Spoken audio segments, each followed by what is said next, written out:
ఈరోజు దేవుని మాట ఆదికాండము 26:3. నేను నీకు తోడయుండి నిన్ను ఆశీర్వదించెదను. ఒక గొప్ప మాట ప్రియులరా.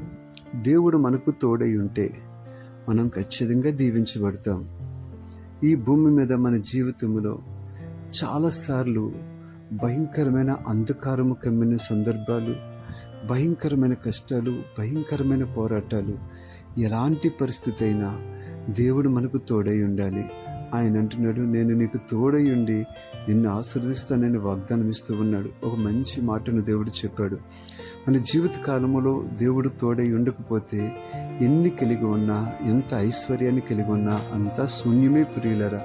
దేవుడు తోడై ఉంటే అంధకారం వెలుగుగా మారిపోతుంది, దుఃఖము ఆనందంగా మారిపోతుంది. అట్టి కృపను ధన్యతను దేవుడు మీకు దయచేయునుగాక. ఆమేన్.